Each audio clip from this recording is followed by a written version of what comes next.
86,400 seconds. Every day without exception. The same number yesterday, the same number tomorrow, the same number for the disciplined and the distracted, for the builder and the complainer, for the person 5 years ahead of you and the person who hasn't moved in 5 years. Time is the most democratic resource in existence, and yet the results are violently unequal. So if time is equal, what creates the separation? It is not luck, it is not talent, it is not the perfect moment, it is not intelligence, it is habits. Quiet habits, invisible habits. Habits that do not look impressive while they are forming but become undeniable. Once they compound, 7 of them, and every single one is available to you today. Not when you feel ready, not when you have more clarity, not when life becomes easier, today. Because the uncomfortable truth is this. Most people do not fail because they lack opportunity. They fail because they misuse ordinary days. They leak time into distraction. They trade long-term strength for a short-term comfort. They negotiate with discipline until discipline stops knocking. The disciplined do not negotiate. They decide. Habit 1. They controlled what entered their mind. Your mind is not neutral territory. It is a battlefield. If you do not guard it, something else will occupy it. And most of what competes for your attention does not want to strengthen you, it wants to monetize you. From the moment you wake up, the world competes for your attention. Headlines designed for outrage, feeds engineered for addiction, opinions disguised as truth, fear packaged as information, comparison disguised as inspiration, and most people consume all of it without resistance. Then they wonder why they feel anxious, reactive, scattered, uncertain, behind. Marcus Aurelius wrote privately to himself, "You have power over your mind, not outside events." That line is not poetic, it is strategic. He was the most powerful man in Rome and still reminded himself daily that control begins internally, not in circumstances, not in reputation, not in public opinion. If you lose control of what shapes your thoughts, you lose control of the decisions built from those thoughts. And decisions build identity. The disciplined understand this sequence clearly. Input becomes thought, thought becomes action. Action becomes character, character becomes destiny. You cannot consume chaos all day and expect clarity at night. So they filter input. They do not eliminate the world, they curate it. They ask, does this strengthen me or weaken me? Does this sharpen my thinking or distort it? Does this move me forward or pull me sideways? The difference between a distracted mind and a directed one is not intelligence. It is gatekeeping. Protect your mind the way you would protect capital, because it is. Habit 2. They decided fast and adjusted without ego. Hesitation looks responsible. It feels thoughtful, measured, mature, but often it is fear wearing sophistication. Most people wait for certainty. They want guarantees, they want validation, they want reassurance that the outcome will justify the risk. They want to feel safe before they move. That moment never comes. Seneca warned that life is not short. We simply waste much of it. Indecision is one of the most expensive forms of waste. The disciplined move before comfort arrives. Not recklessly, but decisively. They understand something critical. Clarity is a reward for movement, not a prerequisite for it. You do not think your way into confidence. You act your way into it. Action produces feedback. Feedback produces refinement. Refinement produces competence. Competence produces confidence. While others are still analyzing possibilities, they are already collecting data. Momentum compounds. Hesitation corrodes. And when they are wrong, they adjust without ego. Ego is expensive. Correction is efficient. Make the decision. Correct later. Preserve speed. Habit 3.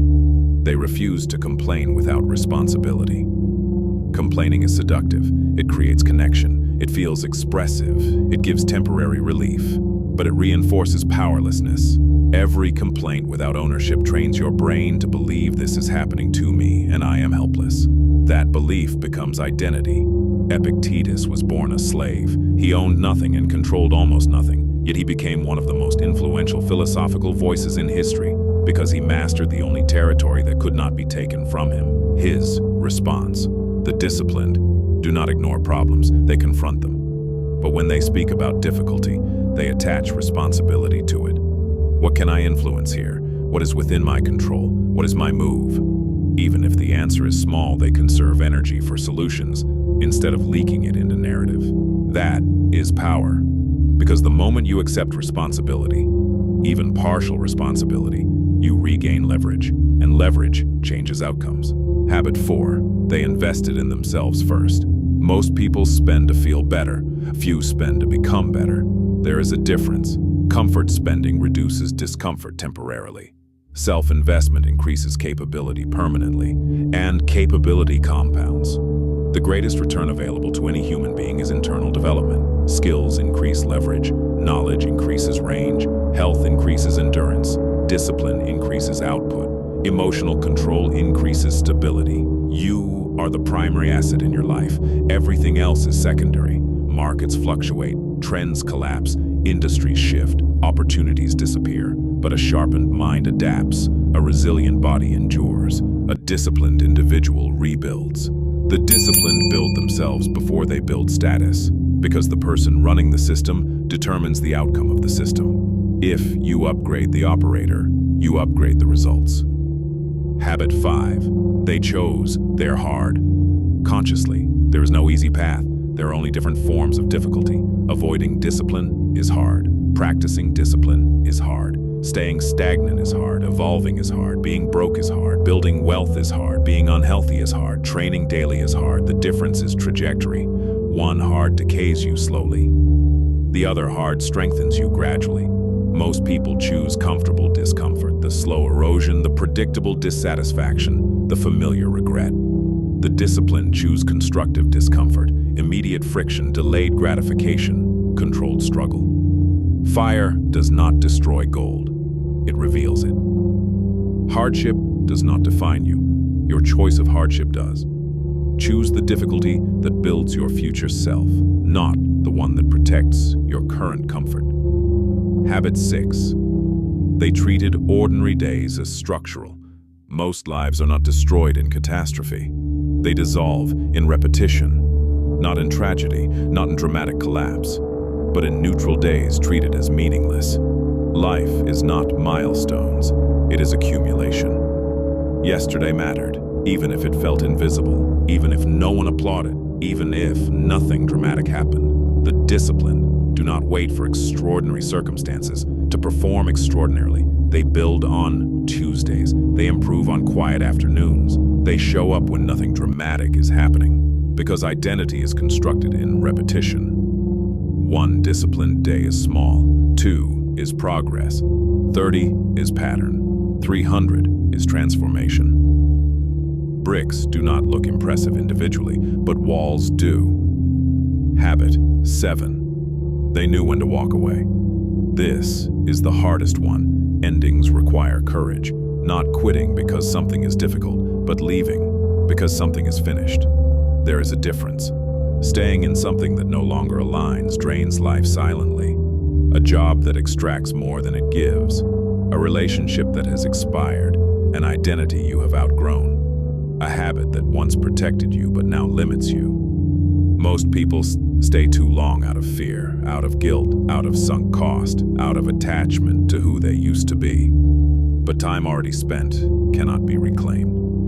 Only time ahead can be directed. Strength is not endurance at all costs, it is discernment. Sometimes growth requires pushing through. Sometimes growth requires letting go. Wisdom is knowing which moment you're in. None of these habits require perfection. They require awareness, then repetition. You do not need a new year. You do not need motivation. You do not need permission. You do not need applause.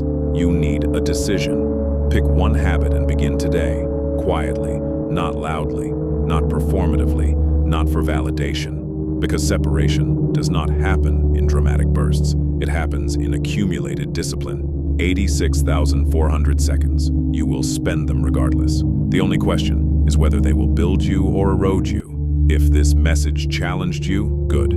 Discomfort signals friction against growth. If it exposed something in you, better. Awareness is the beginning of control. Most will hear this and return unchanged. A minority will apply it.